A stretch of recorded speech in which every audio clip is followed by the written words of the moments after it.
Remember the times as a child when you ran home crying and you told Mama, Mama, those other kids are hurting me. It happened, didn't it? Maybe you were coming home from school or around the yard somewhere, and someone did something to you that you didn't like, and you didn't know how to handle it, so you went to Mama and told her your problems.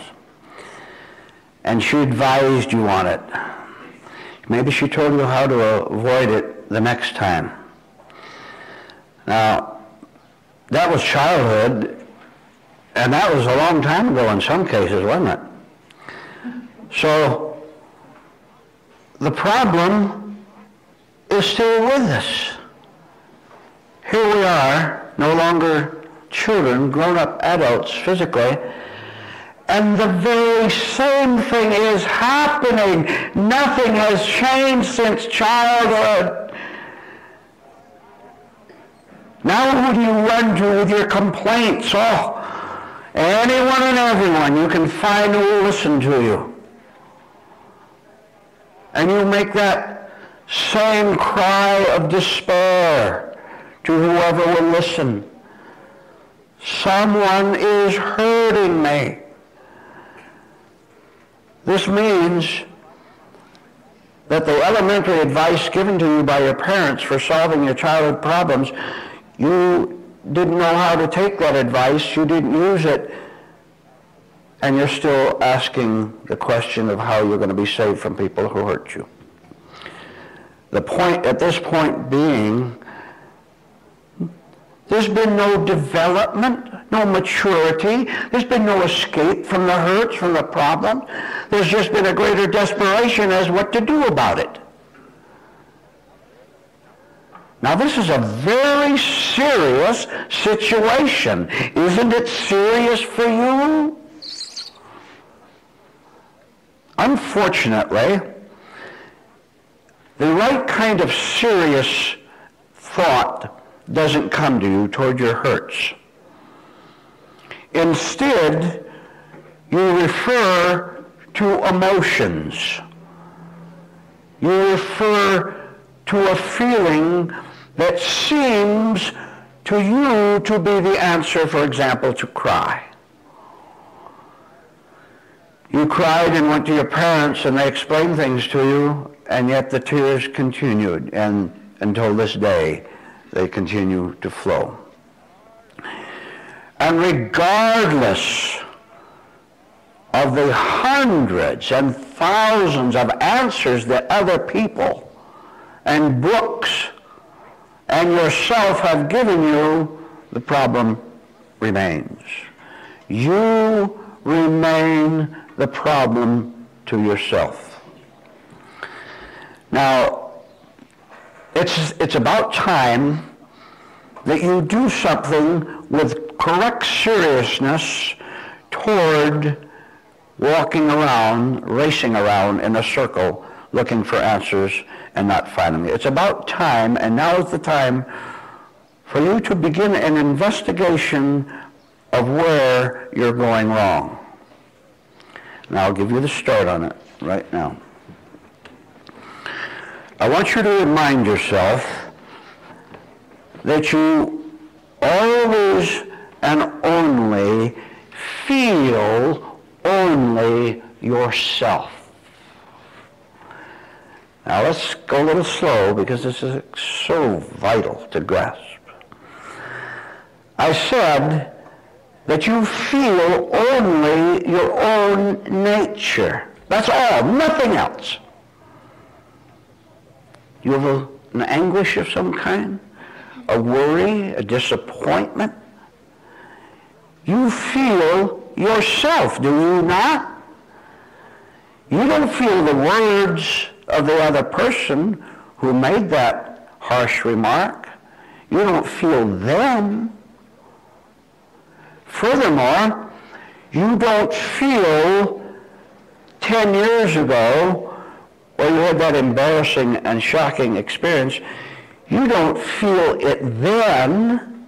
You feel your present nature right now. You activate the memory. The memory sets you off feeling full, moody, emotional, sets you off, and you feel the anguish over the blunder, over the foolish thing you did. But I hope the point is now clear that you now feel only your own nature and nothing else, and never have.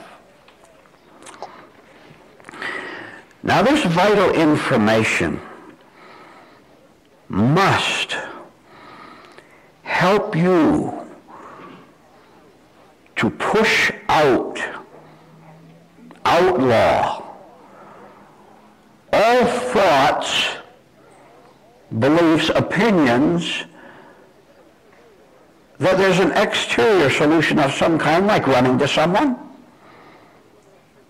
like repeating a certain favorite comforting thought you have that, tomorrow is going to be better. You say tomorrow is going to be better, but tomorrow turns out to be worse. And you say it's going to be better, and it continues to be worse. And you never realize that you're giving yourself a false answer. And that's really the problem. That you still think that another human association, the new person, the new hobby, the exciting series of thoughts that you might get from a movie or from real life, you always believe that your selection of an answer is the answer, or finally will be. Forget it. Instead of seeking answers to your turmoils, your secret nervousness, and your false fronts, instead of asking questions, how can I get rid of this haunting feeling? Instead of asking that, know what I just said. Now look at it fresh. Know that the only thing you can ever feel is what you now are. You can't feel anything but that. Now we have to see what comes next. We've established very solidly that your nature that screams out and cries for help, that both the pain nature and the nature that asks for a solution, both have to go. The screamer for solutions has to go because the screamer for solutions is the cause of the problem. The present nature is all wrong. There is not one right answer and not one sincerity in trying to find the answer inside the present human being. Now your mind has come to the end of the road. And you see the sheer cliff in front of you. You've been led down a road in which you were told that there's nothing your present nature can do to save itself, to change itself. There's nothing that you can do, and yet you heard, and in your heart, a small part of you doesn't want to cry anymore. Now when you're told that you're the cause of your own angers and frustrations and depressions, when you were told that, there's something in you that deceives you at once. You don't want to know, reveal to yourself, that your own ignorance has caused the continuation and persistence of the pain. You want to strike outside yourself. You want to blame your former spouse. You want to blame finances. You didn't have enough education to make a lot of money. You'll always blame something. And of course, always be afraid. In other words, when you were told that the only difficulty you have is you as you presently are, you don't want to accept that because of those awful things called vanity, called sick pride, called conceit. And you don't know that they are a part of the old nature that's paining you. Conceit is pain. You're conceited over something. Aren't you afraid you're going to lose what you're conceited over? What you're bragging about? Of course you are. Think of it. You'll see you're afraid of losing it, so there's fear in it. But vanity is masquerading as your friend, and you haven't acquired the knowledge, the wisdom to simply see that. And to see it will be enough. No human being knowingly injures himself. It's all in ignorance, but that ignorance is maintained by your decision to stay where you are, lest you lose what little you have. You have nothing at all to lose because you have nothing. Would you like to join me in a little experiment again? Let's try it once more. What do you have that's permanently valuable? Would you like to tell yourself what it is? You just can't come up with an answer, can you? I know you can't. Do you know that? Or when I challenged you, did you feel some anxiety over it? Why did you feel anxiety when I said you were empty of true virtue? Why did you feel anxiety? You felt anxiety because the anxiety is part of your wrong self-defensive system in which you being the fear, in which you are afraid of losing yourself. Your fear is afraid of losing itself. You have identified with that fear, and when you're told you're empty, you want to fight, and you want to tell me how many books you've read, and how spiritual you are, and how good you are, and how generous you are. And all the time you're trying to tell me and everybody else how successful you are. Your heart is aching and it's breaking, isn't it? The answer is yes.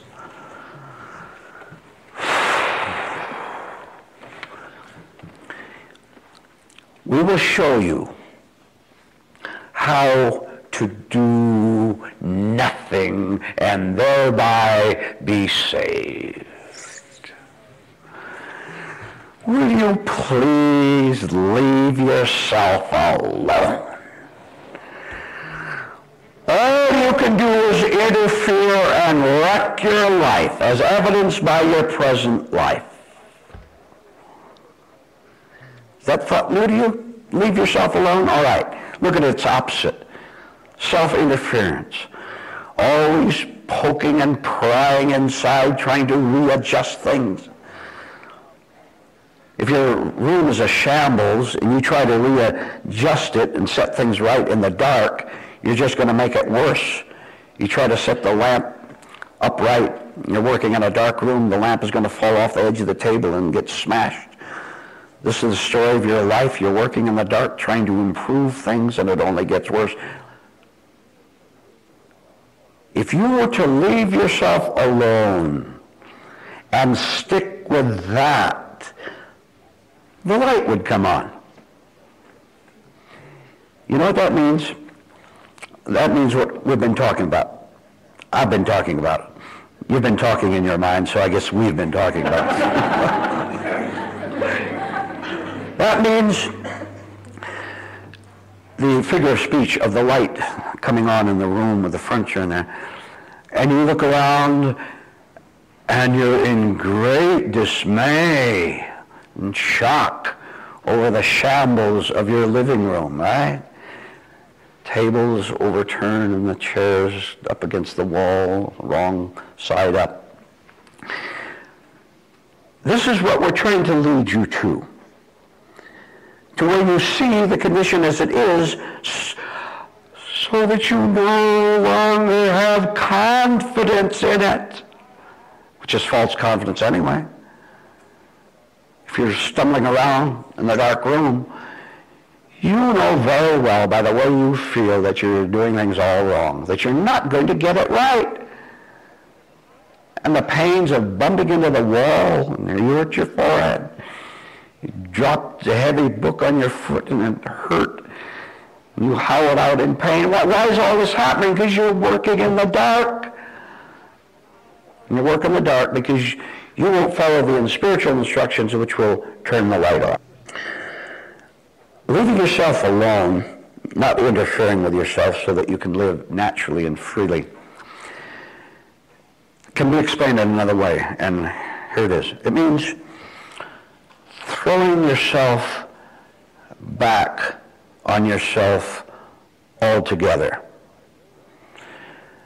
This is a very interesting and rare experience, and I invite you to travel with me now up the road to this higher place inside yourself. Throwing yourself back on yourself means that you have at least begun to lose confidence in the world to save you and to help you. You've pleaded with those people out there. You've pleaded with their books and their messages and their organizations and their news bulletins. You've pleaded with them to help you get over the pain in some way. But they haven't helped you. And so you're slowing down your opinion that they can help you and turning away from the exterior world. And you've said, well, if it is not there, then it must be in here. And so you look inside yourself for help. You look inside your present nature for help. And that's even a bigger shock. The light is coming on a little bit and you see the shambles in there. Now, what am I going to do? The world can't help me. I've tried. Instead of helping me, they made it worse. Okay, that's out. Okay, I agree. They're all madmen out there.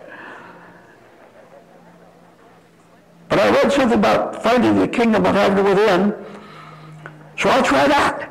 But you didn't find the kingdom of heaven within. You found another place in the opposite direction, the kingdom of heaven, right? All right. See, God wants to do something for you. And what he wants to do for you is to appear before you, which is the only appearance that is going to give you the wisdom and the strength and the endurance to deliberately knock down your cardboard house.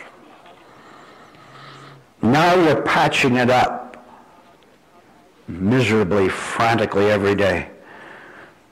The winds of life blow off the side of it and you run around and demand or buy, go into some foolish action to buy more cardboard to fill up the space that was blown away. And you can't stop running, can you? The answer is no, you can't stop running.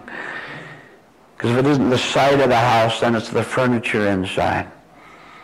If it isn't the problem in human relations, then it's the problem with your feelings about the future. In false life, something false is always happening to you, and for heaven's sake, what else do you expect? There is nothing else but the frantic and futile going down and hoping that there's enough cardboard left to repair the house. And I know you're following the parallel of what I'm talking about in your life, because you're always running somewhere, always phoning someone, always frantically thinking something in order to keep it in place. God appears to the man or woman who will hear the facts about his empty life. Accept the facts as the facts that they are, tossing out all opinions and vanity visions. God will appear to the person who will allow his cardboard house to collapse of itself and no longer interfere by trying to rebuild it. Now, do you see what I meant? That you can't interfere with yourself anymore. When I said God will appear, that means that something that is not of this world will come to you. Not of the cardboard house, not of all your friends who are busy trying to keep their houses in place. And the storms of life and all the tornadoes and hurricanes are always knocking them down. Don't you see their faces? They're wondering what they're going to do, and they don't want to hear the fact that they don't have to rebuild their cardboard house, but I'm telling you that you don't have to do it. What does that mean? That means when you have a disappointment, you don't go into a thought about how to cancel the pain of the disappointment, because whatever you use to cure it will make it worse. Why? Because the self-structure is still there. Thought, ordinary thought, which is the cardboard house, can do nothing for you. But you think that if you lose the cardboard house,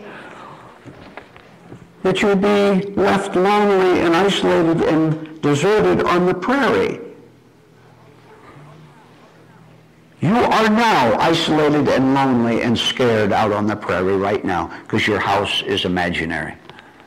Call it cardboard, call it imaginary, same thing.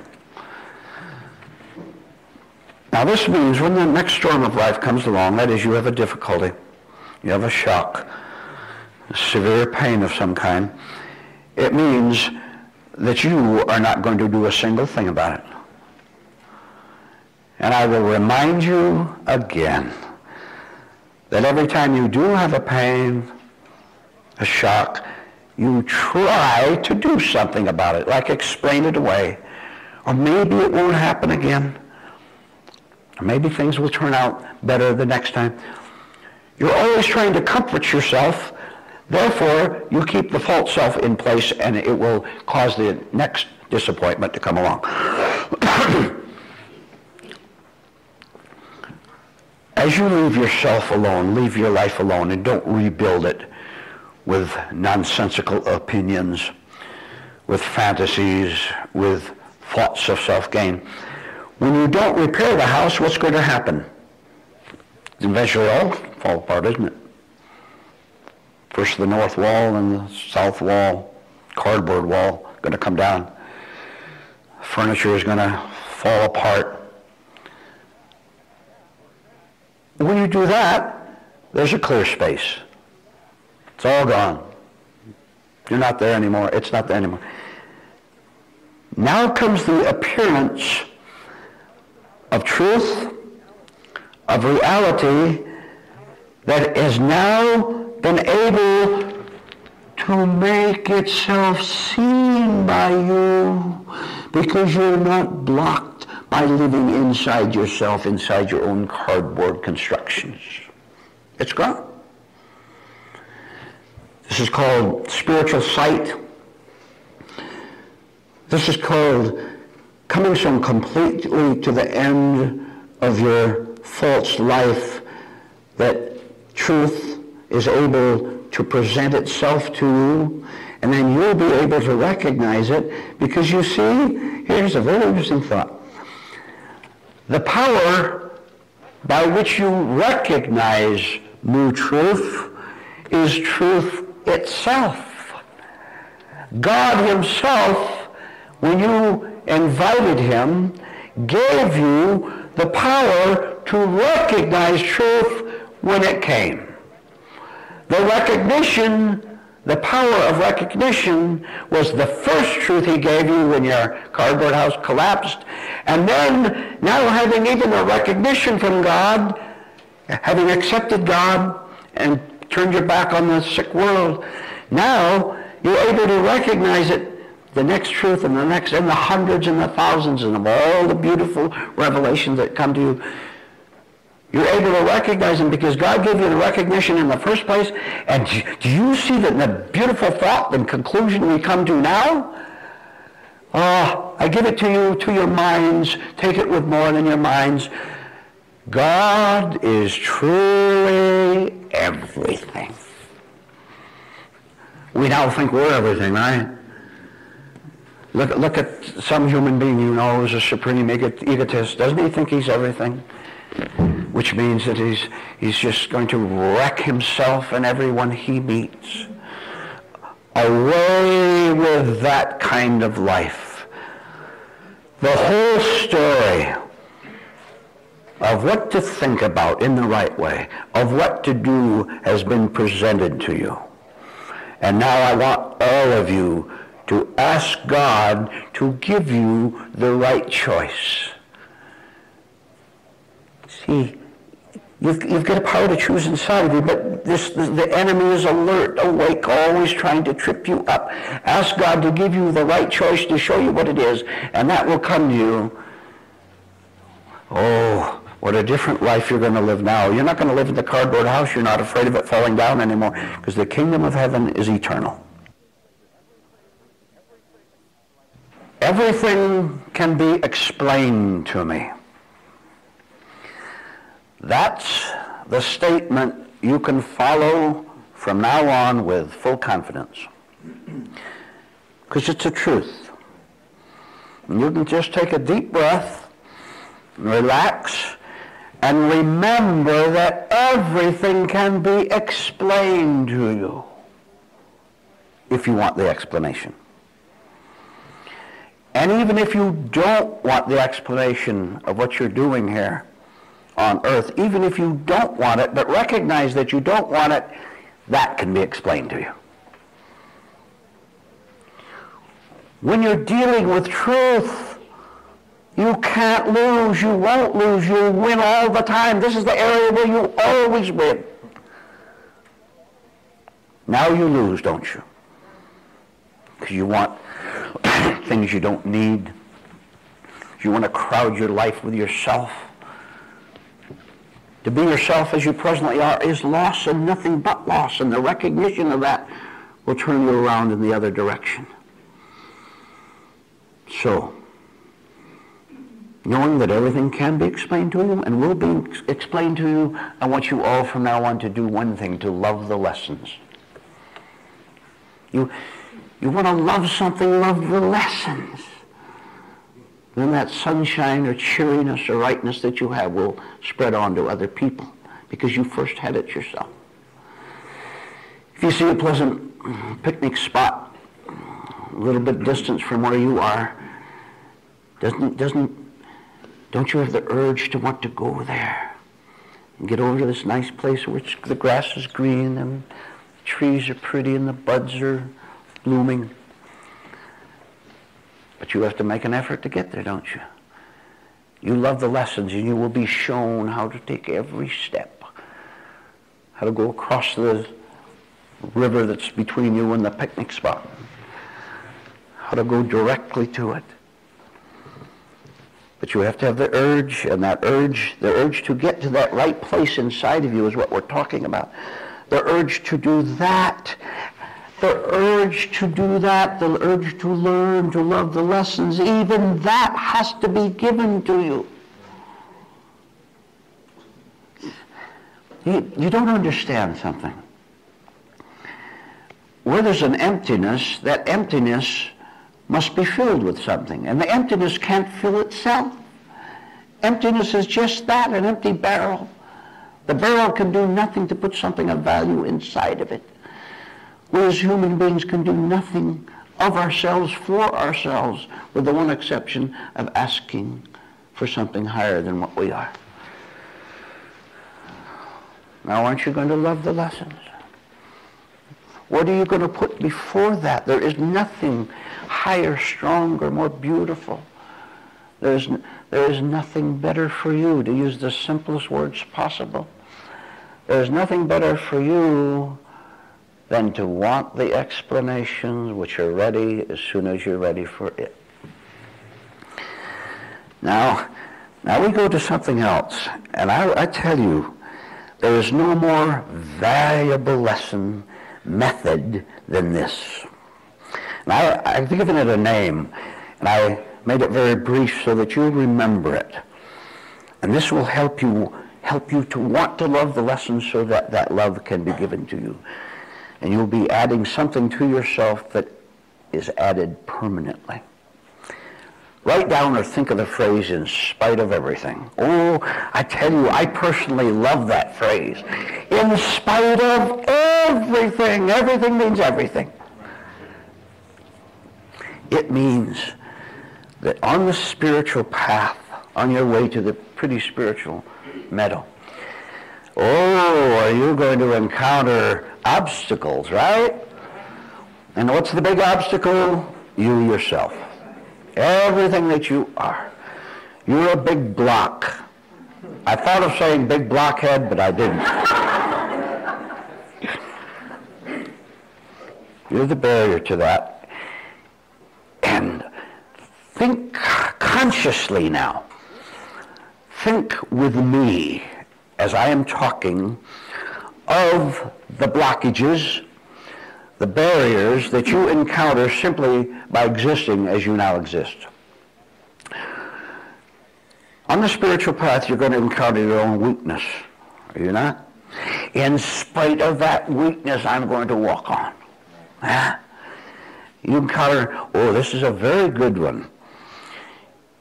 You encounter a self-disgrace, which came along, by the way, simply because you're on the spiritual path and you were suddenly humiliated to see that you weren't nearly as nice as you had thought you were. Right? In spite of that self-disgrace of discovering, as putting on an act, in spite of that disgrace, I'm not going to use it as agitation. I'm not going to use it as a false feeling of life. In spite of that self-disgrace, I'm going to walk on. I'm going to go on to the next obstacle, and the next one, and the next one.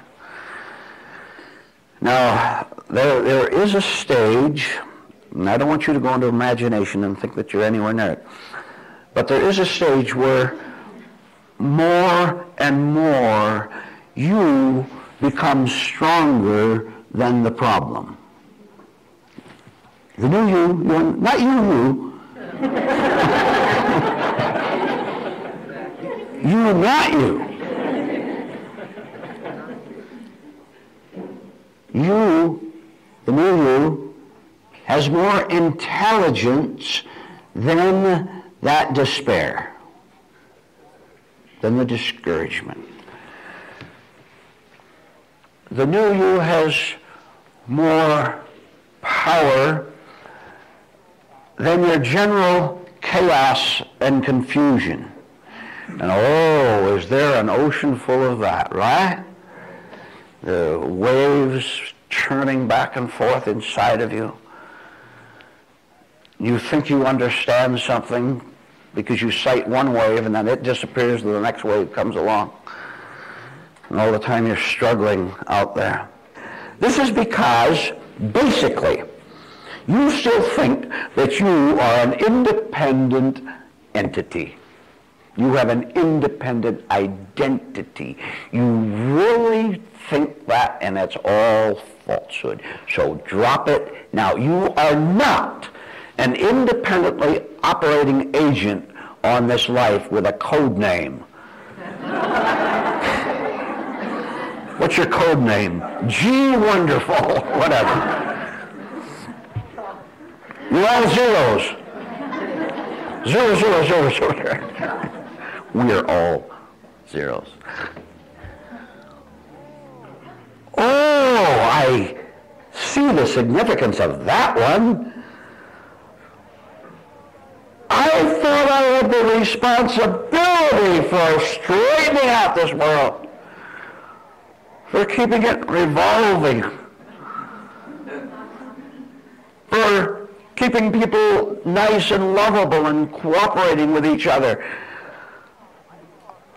I thought I had a responsibility for making the world go around. How many know the meaning of vanity? Conceit. How many know the meaning of the words utter stupidity?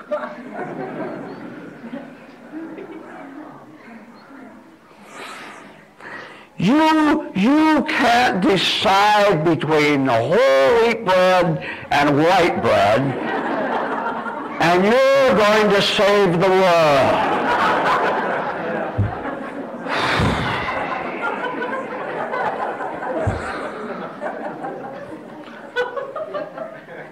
Aren't you overwhelmingly delighted to know that here and now you can just give up and sit back and start to enjoy true life? You haven't enjoyed your life.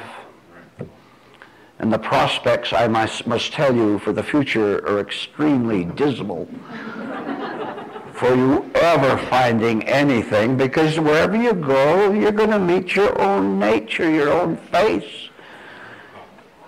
What you are, you're going to, look, it's terrible, it's awful, it's tormenting to go through a whole day just even listening to yourself talk to other people. And then say, why did I say that? Why wasn't I my usual brilliant self? That alone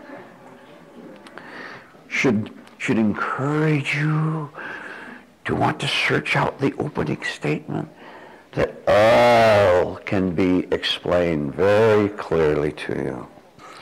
But what will happen is, after your hundreds of refusals to go along with what is hurting your life, what will happen is that there will be a sudden pause right in the middle of your day, having lunch, getting ready for work, whatever. There will be a pause that you will never, ever forget. You know what that pause is? That pause is the filling of the barrel with something that's worthwhile, that's true, that's eternal. That pause means that you have said no to trashy answers and have simply remained empty of yourself, not reaching for anything, not arguing, not insisting. You've done it so many times that God knows that you are now ready for his answer. And his answer is always, and you can see how this has to be true, how God's answer is always different from man's answer. You know what your answers are. You know what the answers to everyone you've ever talked to. It's all the same. Boring, foolish, deceitful. Now, God's answer is something else. It is a silence that you can hear. If you can put those two together, and you can, you'll understand what I'm talking about. The silence means you're not there with the chattering, not filling your life with the answers you've picked up from other people and called your own. It means that you're not there, therefore there is a silence, and in that silence, in the absence of yourself, there is a hearing, a spiritual hearing. Be very clear to you.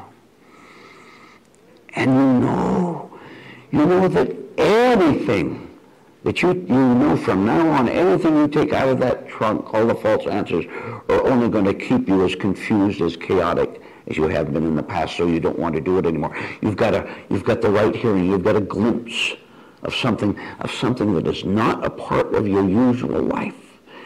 Oh, you want more than that. And you have proved to yourself that everything can be explained to you. It will be explained to you in the absence of your chattering mind. It will be explained to you in the silence, that silence being a new kind of explanation. You wonder how you can hear silence. I invite you to find out for yourself what that means. And you'll know exactly what I've been talking about. Now, one of the barriers is going to prevent you from finding this beautiful state where you're not there. You're there, but you're not there.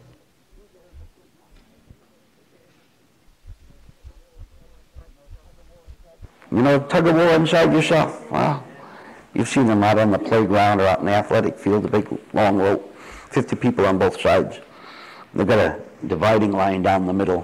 Whoever tugs the other team over wins the tug of war contest. So it goes back and forth, straining. Both sides eager to win. Look at the expression on their faces. They're pulling on the win. We've got to win, and they encourage each other. I'll give you a little special thought. What happens is there's too much pressure on both sides. The rope snaps, right? Breaks. In this room, the teachings that you're hearing here, you will recover from that whole strain of the tug of war inside yourself. You won't be in it anymore. You won't be on either side. Because you won't have anything to prove. You don't need to win over the opposite as you now think you do. The whole civil war is over. Carry that a little further. This is a very interesting thought, and should be interesting to you as a special study because it's going on inside of you right now. It's called contradiction. It's called the inner division. And it is up to you as a spiritual student who wants to have the understanding of everything, which you can have. It is up to you as a spiritual student to put your attention on the tug of wars inside yourself. How you feel excited and victorious when one thought, belief, desire seems to be winning. Get real excited and you're going to defeat the enemy once and for all, right?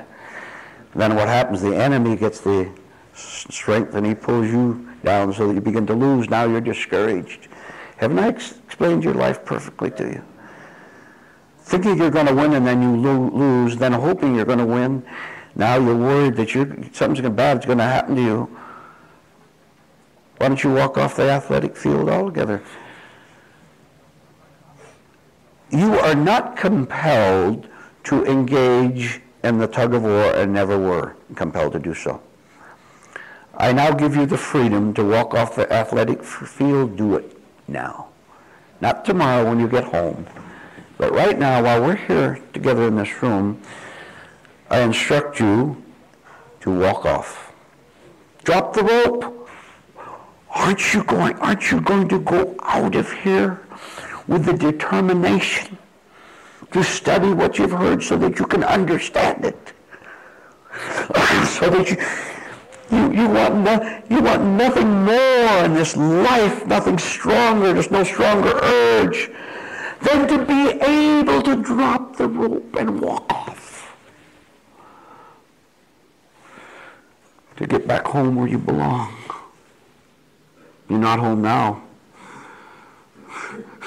You know, I'll tell you how it works. I'll give you a little extra clue as to the process of spiritual development. Here's one man on one team. He doesn't care which side he's on, as long as he's on one where he can alternately hope to win and get the feeling of losing, which is valuable to him also. And I'll tell you what's happening to him. Truth, in its heavenly headquarters, has been sending down messages of freedom from the athletic field periodically over a period of time, months, years. But He would rather lead his own tug-of-war life. Sometimes if you win the tug-of-war, you get medals, and people honor you, and you get applauded. And even if you lose, you can say, well, tomorrow I'm going to be a winner. And that was his life for a long time. But now the truth is getting a little stronger inside of him. And get this illustration. It's interesting and helpful. While he's tugging on the rope and looking fiercely and threateningly to the opposing team over there, while he's tugging back and forth on the rope, something happens to his physical self that was unexpected and that he doesn't understand. And here's what it is. I'm sure you'll follow the parallel I'm giving you here. While he's tugging on the rope and looking that way toward the enemy, which he himself has created, of course. He needs to have an enemy to keep his false existence going. While he's looking for the enemy, in spite of himself, while he's still tugging, his head turns in another direction, and he's looking toward the exit of the athletic field. And he tugs some more, and his head goes back, and he looks at the enemy. But increasingly, see, you recognize this experience when it happens to you. The first little faint call to come home is coming to him. And he doesn't know what to do with it. He's never had a spiritual experience before, so it's very strange. But already he's beginning to fall in love with the lessons because he loves that first one. Which is to look away from this world. Look away from your petty daily occupations and your great plans to get somewhere, to attract someone, to have people see your name and invite you places. Look away from all that. Allow truth to give you the urge and the strength to look away. Maybe just once a day that'll happen to you at the start. And in spite of yourself, because God is stronger than any form of darkness, in spite of yourself, you'll find yourself looking more and more toward the exit of the athletic field where the tug-of-war is no more. And there will be a series of experiences, and I won't go into the full detail and match them physically, but very, very briefly. Pretty soon he's doing more than just look toward the exit where he wants to go in order to get home. He's not clutching the rope so fiercely as much anymore. And now he's beginning to get worried. You'll go through this experience, and I'll tell you what he's worried about. The opinion of others toward him. He has become one of the crowd in the tug-of-war, and he's afraid that someone's going to notice him looking toward home. He's worried that the person very close to him is going to notice that he's not holding that rope so tight anymore. He's not pulling so hard on the rope anymore. And he can even in his imagination, and here's where the dark forces throw off the spiritual track millions of human beings. At this point, the dark forces will put into his mind the actual statements that he fears that his so-called friends will make, such as, you're not doing your part anymore. What is this? You're slacking up. You're not with us anymore. Next thing you'll know, you'll be deserting us. Make that one come true. Now, everything can be explained to you, including this overwhelming terror that you have when you start to loosen your grasp on the rope. You can go beyond that fear, and the next one, and the next one. They could even chase you when you finally decide to drop the rope and go off. You look back, and there they are with hostile faces, calling you names, and threatening you with what will happen if you don't continue with the war. Oh, do I have good news for you. Remember now, what helped you with that first faint experience of deciding to rebel against this sick society? That power, that heavenly force that started its good work with you will continue with it and will finish. See, what happens at the start is that you think you still have to do the work. No, you just have to yield and allow the work to be done to you and for you. And it's very strange how slow we human beings are to learn spiritual lessons. Because as you drop the rope and start to walk away from the stretch from where the rope's being tugged, tug of war, to the gate, there will be unusual harassment against you from forces that don't want you to leave, because they will feel lonely if you leave. Now here's the great thought. When you get to the gate itself and you pass from the athletic field to what's beyond it till you get on the road home, once you get beyond that, no one can ever do anything against your true deliverance again, because you've endured that far and you know it. The step from inside the athletic field, the last step there, through the gate, and the first step outside of the warring field, that first step will be an extremely clear experience to you spiritually. And you will know, not from your mind, you will know from the Spirit of truth itself, not that you have made it, but that you have allowed God to make it for you. When you have authentically transcended your nature and this world, you know it. That's part of the understanding. It's part of the insight that comes to you, where you continue, where you say, nothing is going to stop me, nothing at all. Now, in this state, you still have a lot of work to do. Of course, you're still in this world. But I want to make it quite clear to you that at one point, you know that it has been, something has happened inside you, and that there's no lures that could ever call you back there anymore. Are you getting a feeling of this? Do you have, any of you have this feeling? No, you're not going to go back there. Well, put it simply. Who wants to fight when you don't have to? Who wants to get hurt when it's not necessary to get hurt? Who wants to win the tug of war when the whole thing is ridiculous nonsense after all? Who wants to suffer when you don't have to? You don't have to. You get off the field. You get home. All the pains and the sorrows and anxieties of the athletic field will be left behind. There will be no more in your life. Everything can be explained to you, and when you're home, you will have that explanation.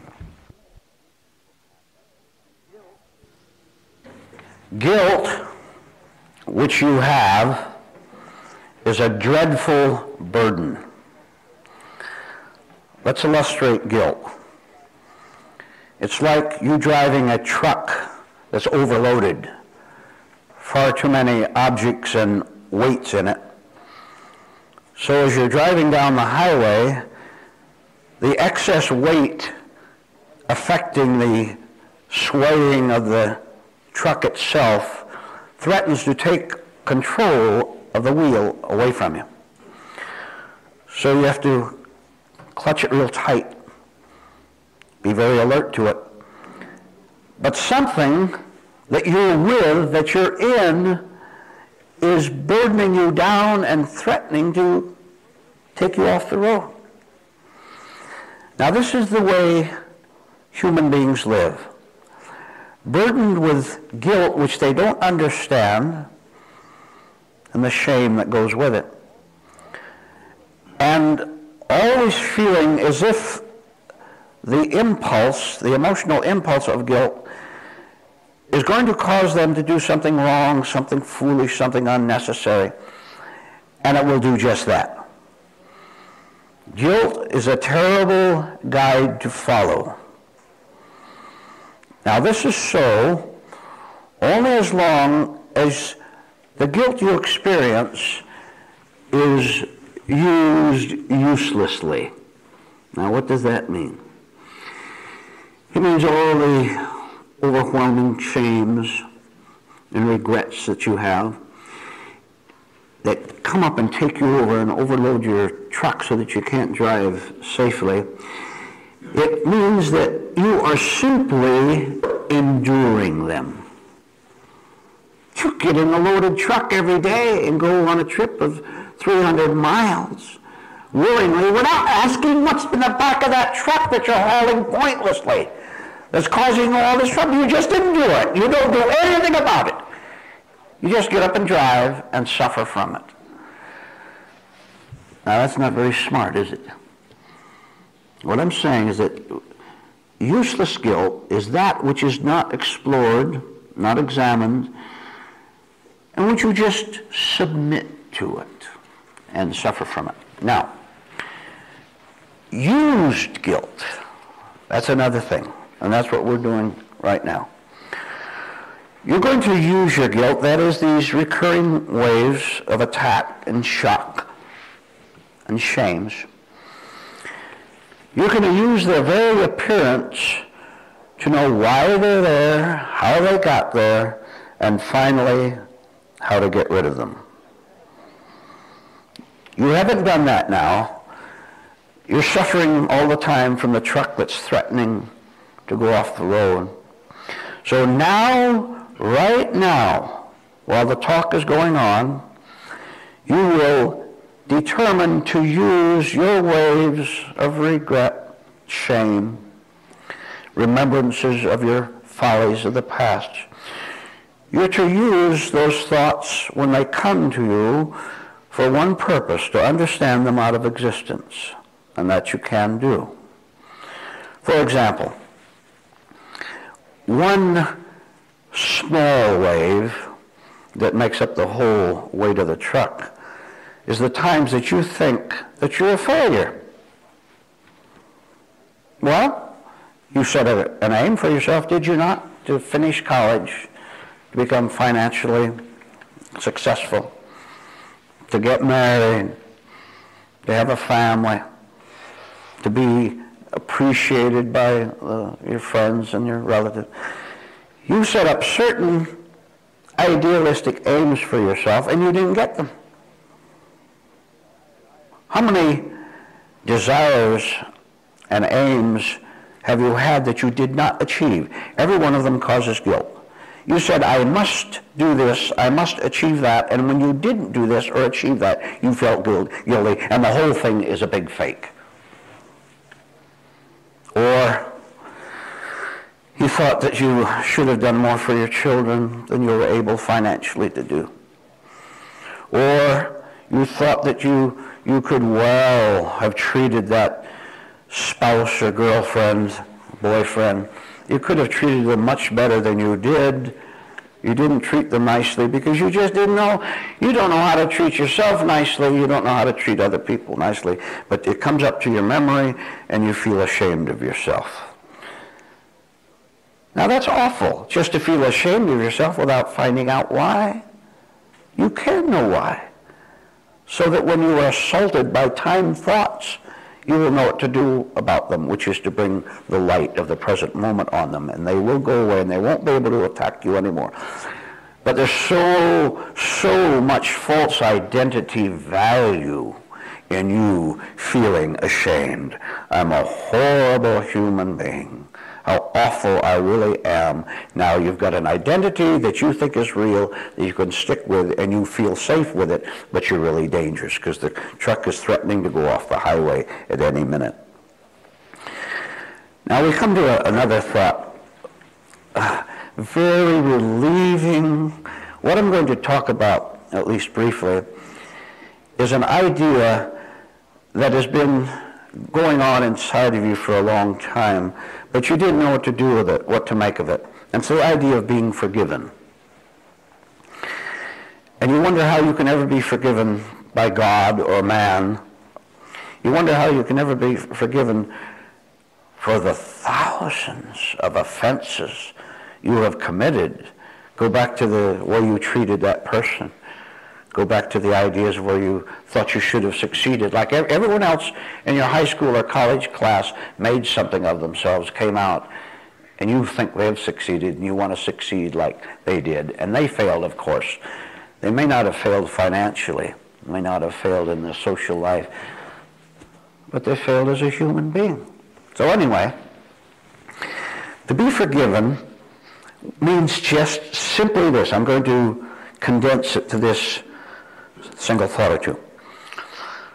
Forgiveness and permanent and altogether forgiveness is achieved by realizing that there was no self there to begin with that was supposed to achieve that success.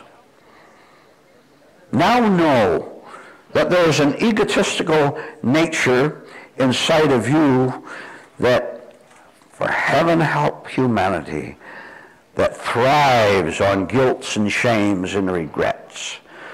That just loves that fiery feeling of how awful you were when you treated that woman the way you did, of how you shamefully committed some offense against society or against a neighbor, whoever. There's something that gets a great deal of pleasure out of falsely identifying yourself as either a good person or a bad person, and you are neither.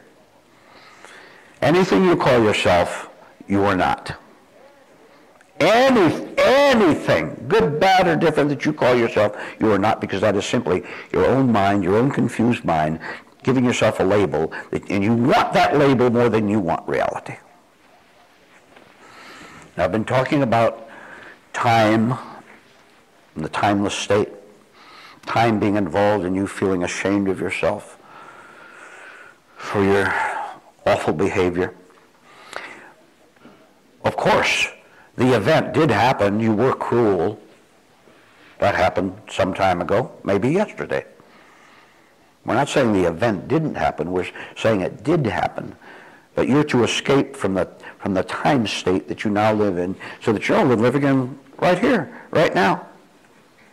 Right here as you're seated here, you can recall yourself and come back to the now moment, to the present moment. Remember the science fiction stories you see on television and the movies about the man who goes traveling back to time?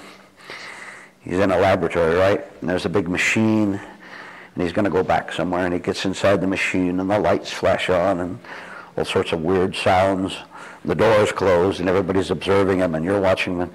Something funny happens to him. Little dots appear all over the room. Pretty soon he disappears. Big final flash. And there he is. Now he's in foggy London, one step ahead of Jack the Ripper. Or if he pressed the button a little bit farther, he'd be back on the stormy ocean with Columbus sailing the seas, and the waves are about to come over in a dangerous situation. But this is time. I'm talking to you about time thinking. In time thinking, you're in danger because you're away from who you really are. You're in your time nature. But in the story, of course, when Jack Ripper is walking too fast, you can see the little satchel he's carrying. You know what's in that satchel, don't you? Or the big wave is finally about to engulf the boat, Columbus boat. He rubs a little magic ring, and he goes back to where he is, back to the present time. He goes back to the safety of the traffic on the freeway.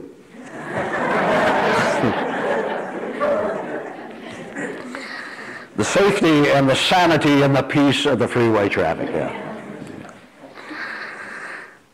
Do it. Do it now. You've been in a time state, and I will tell you that part of that time state was legitimate. That's where your memory was simply operating to maybe make right associations of other talks you've been in or some truth you've picked up somewhere. And the association from something you learned a year ago comes to your mind and associates with something you're hearing right now. Now that makes a double force for your understanding. That part is right. That's how you cancel the time nature inside of yourself. That's how you can walk down the street, or you can conduct your business, or take care of family matters, and do them not from your guilty self, which will just wreck things and make them worse. Not do them from your confused nature, but from a nature that is escape time, that has come back from the past and is not going to go in the future at all, because you understand that the only true life there is the life in which you are not caught up in the time nature of yourself, in which your mind is not deliberately creating scary positions to be in. And by the way, a little extra thought on that. Know from now on how you love to torment yourself with negative thoughts, by spreading negative news to other people, by telling yourself about bad things that are about to happen. That's coming out of the past. You take all these anxieties and you love to picture them in your mind. You know what that means? Well, simply stated, it means that your mind is not free. It's still tied to all your experiences, to all the awful things that did indeed happen to you in the past, and you've come to falsely enjoy that so much that you don't cast them off. How many of you rarely make sense over anything? Oh. Don't be afraid of going all the way and seeing the utter nonsense of the way your life now unfolds, the way you permit it to unfold, including the stabs of shame that you have. All right, now's the time to break away from time thinking and grow up. I'm going to tell you a story about it. Once upon a time, there was a very special town, way out and apart from the rest of the villages and towns in the country. Very special place to live, as you will see in a minute. And first, let me tell you about the mayor of the town. He was way above average as a human being in intelligence and in the ability to really help the citizens of the town, to guide them properly. He was a man of perception, of spiritual insight. He knew good and he knew bad. And because he had this spiritual power inside him, he expressed it out to all the citizens who lived in the village. So now I'll talk a little bit about the village. Pretty normal in other ways, with the exception or two you'll hear about in a minute. The children went to school. When they got old enough to go to kindergarten, went to high schools, some went to college. And of course they had the help that could be given them in playing fair out in the playground. All the elementary rules of right behavior that you get sometimes in society, sometimes get it. And so all the children grew up and they became adults. And as a group of children went from the 5th grade to high school and grew up, now they're young adults. As they grew up, they got into trouble. That shouldn't be so surprising to you, that human beings grow up into a problem to themselves. And that's what happened to them. The girl got mixed up with a wrong kind of man. He was a petty criminal, and he got her into trouble in several ways. So the girl was sorrowful and didn't know what to do about it. The young man was a drinker. He was in high school, now he graduated, and it didn't take long before him to see the horror of the kind of the world that he had got himself into in some way or another. And he turned into drinking and went out with his drinking partners and drove their cars when they shouldn't have driven their cars. And then there was another girl. She was so filled with fear that the fear spilled over its little compartment and turned into hard hostility. Snapped at anyone who came along. You know girls like that? She couldn't earn her own living because she'd get mad. That is, fellow employee at the boss or at a customer. She was so far gone she could not help herself. The mayor knew what to do, and he did it. He set up a different kind of school.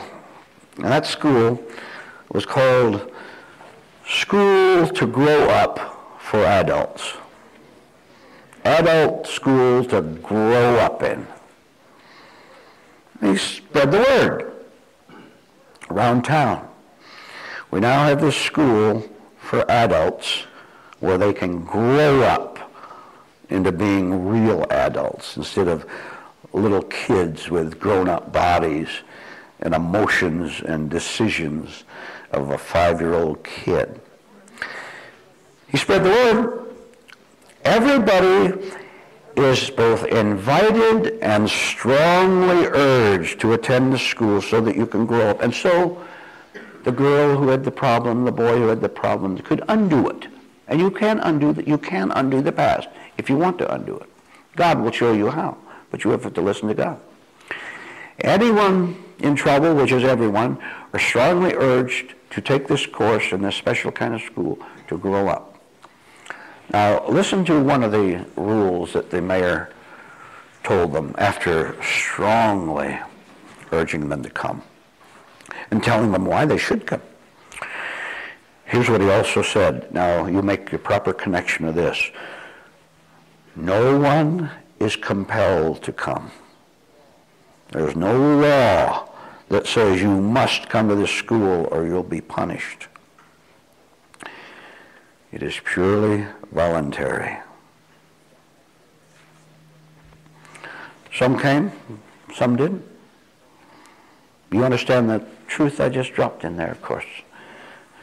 How can you force anyone to want God more than Satan? How can you compel anyone to place himself under the right influences if he wants to stay under the wrong? Matter of choice, isn't it?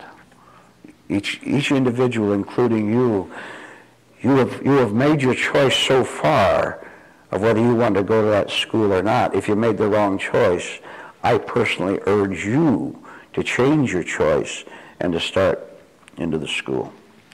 So they went, some of them. Oh, what they learned. They learned that they had been imposed upon as younger people, had been imposed upon by the fantasy life and the fantasy thinking of adults. And the adults in turn had been imposed upon, and back throughout the generation. But when they came to this special school, they learned what you were learning in this class, that if you will simply go against your negative nature, your big phony pretense that you know what you're doing, if you will go against that and place yourself under higher instructions, if you just do that, then something will come to you, something will happen to you that will steadfastly remove your self-punishing nature. All you have to do is obey. But no one can force you to do that. God cannot force anyone to love him. Truth has no rules that says if you don't do this, something bad will happen to you. That's not a threat, you understand. Something bad will happen, but it's not a threat. It's just a fact. Let's say the girl who got in trouble with a man and then turned bitter and hard over it so that she could get a false identity over it. Let's say she didn't come. Let's say the young man who got to drinking so fast as the only escape he knew, let's say that he didn't come to the school. Well, you know very well from experience and simple logical thinking that unless a man or a woman does something to uplift themselves, then they're going to fall down further. Simple as that. Something has to interrupt the negative flow of the life. Something has to cause the driver of that truck to say, whoa, this is as far as I'm going. And he puts on the brake, pulls over the side, goes to the back and tosses out the useless junk he's hauling around. Something has to happen to an individual so that he's willing to have something different happen to him from outside, from higher up. That something wants to happen to all of you listening to this talk. It wants to come in with its forgiveness, with its insight for you. Something can happen to you, and I said this is your willingness to have it happen to you, where at that moment you don't want to love your present life and way anymore. You don't want to choose it anymore. You don't want to drive that way anymore. You don't want to be terrified anymore. That's a prayer. You don't know it, but I am telling you that that's a prayer that God Almighty will hear and He will answer. You know what that means? Translated, it means that you have at last, because you've seen the awfulness of that highway, of that truck, and of you have seen what you really are. Someone with no judgment at all, who has been driving the highway of life for years and years, over torturous tens of thousands of miles, caught in a situation you don't know how it happened or how you got into it, but you know one thing. Now I'll reduce it again to simple words. You just don't want to be there anymore. A force, which is the Spirit of truth, will it will even take over your physical body. For example, people who come here to New Life and love what they hear, somewhere, when they were somewhere else, the other side of the country maybe, something took over their physical body and said, go to New Life and hear the truth in the class there. Your physical body was directed, was it not? And you want to come to every class. Your physical body wants to come here. Because your mind comes with it, hopefully.